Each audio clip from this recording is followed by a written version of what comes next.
Hi, and welcome to my channel. My name is Karaya, and if you're new here, go ahead and subscribe and hit that like button.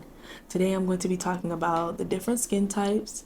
It's important to know your skin type because you need to know which products will benefit you the most when you're choosing skincare, or if you make DIY items, or if you have a skincare business. It's important to know these things so that you can make the best product for yourself or for your customers. And I have notes here, so if you see me looking down, I'm reading off of the notes. I just want to make sure I'm getting all of the information that I can into this video and provide accurate information as well. I'm going to jump right into it, and the first skin type I'm going to talk about is oily skin.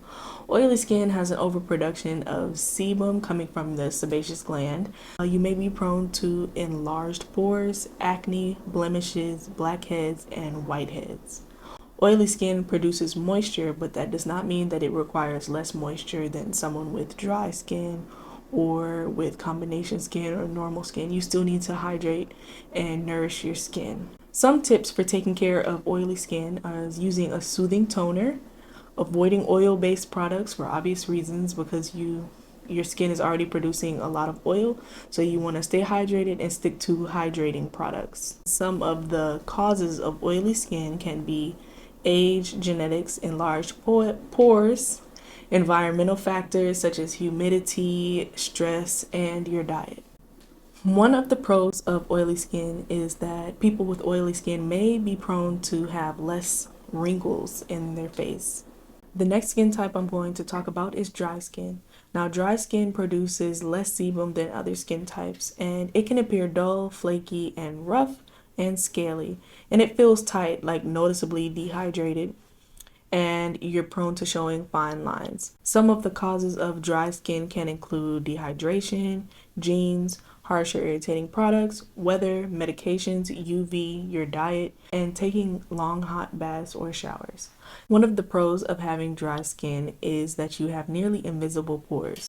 Some of the causes of dry skin is a disrupted skin barrier. Your skin barrier is the very outermost layer of your skin, and this protects you from UV, radiation, stressors such as pollution, and it also helps you to retain water and keep your skin hydrated. So when that skin barrier is disrupted, obviously you get dry skin and have symptoms such as dryness, itching, or inflammation.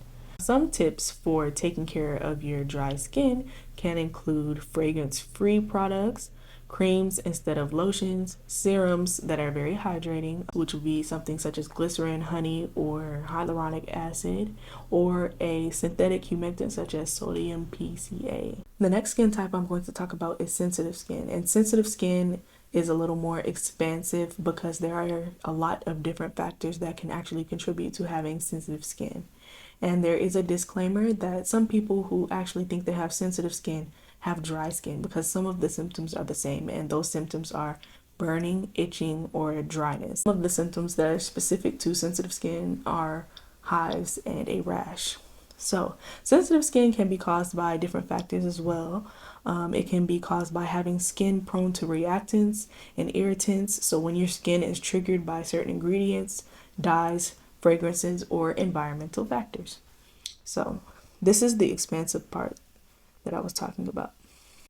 A type of sensitive skin is irritant contact dermatitis. So this can be triggered by heat or hot water or products that damage the outer layer of your skin, such as sugar scrubs. You should never be using a sugar scrub on your face, or a sugar scrub that contains walnut pieces or wood pieces, even if they're very fine, because it cuts your skin, like very small cuts on your skin. It's not good. Next would be allergy contact dermatitis.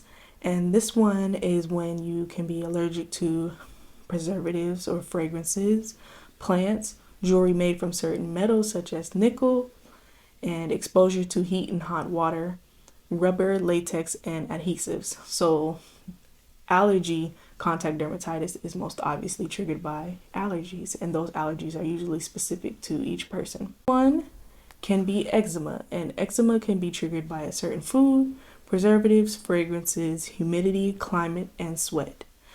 So tips for sensitive skin is to avoid perfumes, avoid hot showers, use a moisturizer to prevent dry skin. Use products that have the sensitive label. There are some products in the store that have sensitive or for sensitive skin, and it's catered towards people who have more sensitive skin than the other skin types. The next skin type I'm going to talk about is normal skin. Now, normal skin is normal, and you don't have super oily skin or super dry skin, and you're not really prone to breakouts either. And it's smooth, it has small pores, and it's like the perfect skin type. It's just like you just normal skin. Who doesn't want normal skin?